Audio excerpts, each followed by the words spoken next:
Hello and welcome to another episode of AgapeDads. I'm Julian Cortez, and today we have the great pleasure of hearing the experience of Duane Ferguson, a good friend of mine for over 22 years. Hey, Duane, how's it going? Fine. It was better before you mentioned 22. It just reminded me of how old I am. But I'm going fine, young man. Thanks. Duane, if you could just start us off by letting us know what your childhood was like growing up. My childhood. I had a really good childhood. I was born in Harlem, New York, to a very studious woman who was studying nursing at Columbia University, and a police officer dad. And they, they separated shortly after, but I was born in Harlem, and then my mom was studying at Columbia University. So in order to get the studies done and to take care of a newborn, the family got together, and her mother, my grandmother, was like, you know what, bring that young man to Trinidad. We got him. So my aunt, the age of 6 months old, came to New York, picked me up, and took me to Trinidad. Whereupon my life then at that point was me going back and forth from New York to Trinidad. So basically every summer I would spend in New York with my mom and my dad sometimes, who eventually ended up in Canada. And then I would spend my school months rather, in Trinidad with my grandmother, my aunt, my two cousins that are my sisters, because we grew up as siblings. So it was a great childhood. I had a very bicultural experience because as long as I remember, I was growing up in both New York and Trinidad, mostly in Trinidad educationally. As I said, the school months were in Trinidad, but every summer and sometimes Christmas I'd be in New York. So I was a sort of cultural kid, West Indian, Trinidadian, and New York, more West Indian. Has that impacted you as a dad today? Yeah, I mean, culturally, I think, because my daughter is bicultural as well. Her mother is Scottish, not English, because she would kill me if I said that she's Scottish. And of course, I'm culturally from Trinidad with New York. So my daughter was born in the Bronx, but grew up, she considered herself Brooklyn bred. So she had the Brooklyn experience of growing up as a kid, but she had the English sensibility as well. As I try to get some West Indian stuff in there because she was around her grandmother who was in New York at the time. Mm-hmm. But as she got older, she started really adopting more of the Trinidadian side of things. Like, I would introduce her to music, soca music, calypso music from the island, and she would get into that and she would sort of absorb it and whatnot. So my daughter is bicultural in the sense that she's English and American. But I think now, especially now that she sees me, like, for example, I'm jumping ahead, but being in Trinidad recently for Carnival, and she saw that and she wants to experience that. She wants to be more open now to her Trinidadian side of her family. Mm-hmm. What was life like for you when you first became a dad? Oof. Well, it was, I think well, let me speak for myself. I was going to say for every guy, it's a scary experience, regardless of the circumstance. I mean, people become fathers in so many different ways. Either it's a choice, or it wasn't planned, or it was, you know what I'm saying? It's like there's so many different ways. I didn't expect her, let's just say that. But once she got here, it was like, you know what? Even not once she got here, but when it was happening, it was like, okay, this is my life now. And I was scared and all that stuff. But as soon as she arrived, it was like, okay, I think the whole, well, since we're speaking as fathers, the dad thing kicked in. It was like, okay, I got to take care of us, the three of us. You know what I'm saying? And at the time, it wasn't very heavy on income or whatever, but I had something, and we just made it work. And and slowly but surely, all of that stuff, the concerns didn't matter because I knew I was responsible for this little life, and so I can say that initially, prior to her being born, it was scary, but the closer it got, it was like, okay, you need to come out now so I can do this dad thing. And then when she came out, it was like, oh, I'm a dad, and it just was natural. It felt like she was always there. Like, I can't imagine my life without her now. And even when she was born, I remember way back in 2001, in my late 20s, I was like, she felt like she was always here. Wow. So yeah, it just came in. It just came in. I came into my own. Let's just say that much. Right. And then what advice would you give fathers who are probably having a struggle with letting go of the rope little by little as Oh, their daughters, even sons, but more so daughters, are getting right. older and older. So the advice I would give is, in terms of letting go, think of how you were with your mother and all the other maternal people in your family, and use that as a guide to see, exactly how that rope actually is in terms of Right. how it applies to your daughter. Is it too tight and you need to loosen up a little more? It's a case by case, but I think the general thing I can say is just kind of see you uh, how you sort of navigated within your family with the women in your family, and that should somewhat be a beacon for how you Yeah. deal with your kid. Have there been any subjects or ideologies that you were passionate about teaching soul? Um, I used to tell her as a kid, God, what was that thing I used to tell her? I love you. Okay, I still do. I still do. I used to tell her something about inside out, like the ripples. Hmm. That's how you affect the world. It's like you drop something in a liquid situation, water or whatever, and then you Right. drop it and it ripples out. And I was trying to tell her that that's how you change the world around you, is you change yourself. You internalize what you want to be. You create what you want to be for yourself, instead of trying to, somebody has better hair than you, or Hmm. better skin, or whatever the hell it is. It's like that's nothing. It's like the beauty starts in here. The power emanates from in here. Stop trying to find things from the outside to make you a better person. I mean, there are some issues. Obviously, mentorship is a good example of something from the outside that you can internalize, but that's not how ripples work. Ripples don't go this way; they go that way. So, create who you want to be. Think of the best version of who you want to be. Be that, and then allow that to sort of spread out. That's that. I used to talk about that ever since she was as she could think. Yeah. What I mean? That was the one favorite thing I used to just encourage her to do. What would you say are some challenges or a most difficult challenge right now, and what's a practical way that you handle it?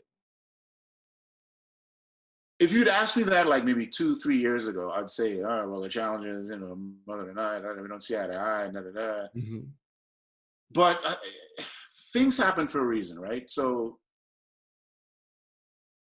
I am who I am because of how I was raised, and who raised me, and the circumstance that allowed that to happen. I'm closer to my mom now than I was, um, let's say, 10 years ago, because I guess of the way things played out. So I think matter of fact, I know she's going to be an amazing member of the global society, specifically UK, because she's studying law and she has a lot of passion about changing the world in terms of activism. She's an Hmm. activist, Okay. um, and I don't know if she would have been as passionate. I don't know, because it hasn't happened. But I don't know if, let's say, we had the nuclear situation. It was mommy, daddy, her. She might have been doing something else. Who knows? I'm. I won't say it's a God thing, but I will say that fate has a way of telling stories before the person who the story is about is even aware of the story. Mm. So I think that the path that she's on and what she is about to be, because I see it. I don't know if she sees it, but I see it. And it's funny with her. It's like I know how, like, everything she's ever been proud of, like getting into the college that she's in, Hmm. or writing the song that she wrote, or whatever it is that she is like, oh, I did this. I saw it before she did it. I saw it. And I see her greatness now. And I don't know if she would be where she is now. She'd be probably somewhere adjacent, but where she is now, I don't know if she would be there if we were the normal nuclear family, if that makes any sense. Yeah. So to go back to your original question, I don't see, I mean, I was going to say, she's away. I don't see her, but she comes every summer and I get to see her. There's technology now. So I get to talk to her on WhatsApp. I get to video, we talk and I text her once in a while. So the relationship is there. I mean, of course, we have this thing happening now. So she would have either been on her way here or now. There's no traveling. So that sucks. Right. But I think as far as, I don't see a challenge. I see a lot of beauty. I see a lot of beautiful relationships forming. I see what will be the relationship with me and her when she becomes a mom. I think she has the tools, and I think that her mom and I gave her those tools to have a very beautiful and fulfilling life. So I see that. So I don't see a challenge. I don't see any major challenges. I think everything happened the way it was supposed to happen. I have a great relationship with my daughter. I respect her mother. Her mother is an amazing mother, amazing mother. She fights for every day. And I think between her genius, her mother is very super smart and super just like, I'm getting this. Well, what is that when you're like, I'm getting this and nothing's stopping me? Driven. She's super driven. Mm-hmm. So Soul gets that from her. And I, of course, am the Zen sort of fate, artsy fartsy guy. She gets that from me. But I see all that because I don't see any challenges. I think everything is the way it should be, and it's going to set the seed for how it's going to be in the future. Yeah, I think that's a great mindset to have. I wish we. Yeah. What have been some rewards being a dad? God, I get to see my kid grow. I get to share in her successes. I get to not redo my life, but I get to get connected to my youth by her calling me an old man. One cool thing that I did with her is, not with her, but I wrote a script years ago, which I still might do, not with her, obviously, because I wrote it when she was like 7. Mm-hmm. But stuff like that, having me now stand in the shoes of dad puts life in a whole new perspective for me, and it makes me look forward to putting my shoes in the foot of granddad. I'm looking forward to it. So I think I'm part of the gift. I'm part of the joy of parenthood. I mean, I'm not one of those people that like, you better be a parent, because there are people out there who don't want to be parents. And I'm not that guy that's like, well, you missed out. No, I get it. You don't want to be a parent, and I understand that. But for those who are parents and understand the responsibilities and the joys that come from it, I'm very happy to be a part of that. I'm very happy to be a part of that. What's a memorable moment that you look back on that always makes you smile or laugh? With my daughter? Yeah. God, there's so many. Oh man, I mean, my daughter, she used to be part of a Brooklyn Insurance Theater. She used to perform a lot. So every single time I saw her on stage, I was like, oh, that's her daddy's kid, because I did a lot of stage work. And so thinking that she was going to be the Luke Skywalker to my Darth Vader was fun. God, there's so many. She's a good kid. She was a really precocious little girl. And she used to, I remember her when she first started learning how to talk, and just the way she would say da and all of that stuff, and she would have full-on conversations with you, even though she was happening. It was just fun, like, when she took her to Trinidad, and she met. I mean, she since then obviously she's met my family, but she still hasn't been to Trinidad since she was like 7 or 8. She still hasn't. Oh, yeah. So when I finally took her for that one time, it was to see her interact with everybody was awesome, And even now, just as at 9, well, the last time she was here, she was 18. How she interacts with her grandmother, my mother, and how that relationship is, the way she interacts with my wife now, her stepmother, amazing. Knowing what you know now, what would you had said to Duane before he became a dad? Hold on. Just hold on. Your instincts are correct, right?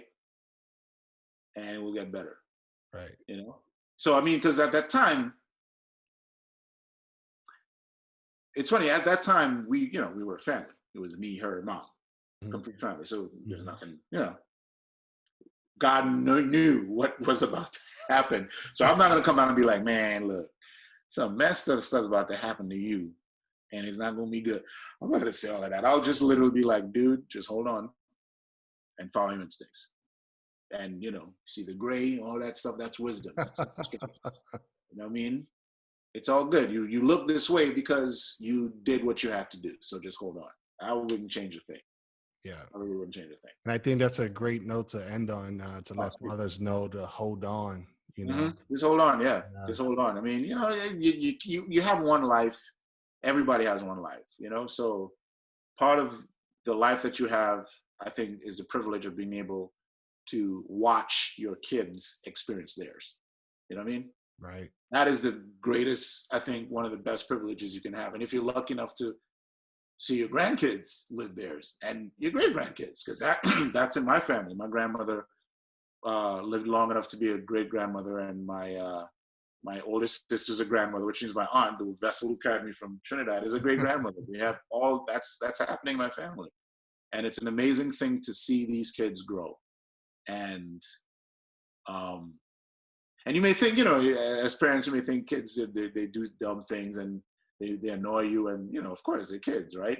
Right. But that's how they learn and that's how they grow, and all of that stuff is going to be part of the story when you become when they become older, and you're going to love every single minute of it. I have a scar on my skin somewhere based on an accident that my daughter caused, and I look at that scar and I laugh. I wasn't laughing at the time, but it's growing pains. So yeah, just be happy to be a part of your child's story, regardless of the circumstance. You know what I'm saying? It's the story. And you can help make it an amazing story, regardless of what the circumstances. Wow. So That's amazing. Well, thank you so much, Duane, for joining us today, no man. problem. Really appreciate I it. would gladly do it again. And thank you for watching another episode of Agape Dads. For more information or for previous episodes, go over to our website at agapedads.com or go to our YouTube channel and make sure to subscribe to that. Or if you're on the go, make sure to download the podcast. Thanks again. Thanks for watching.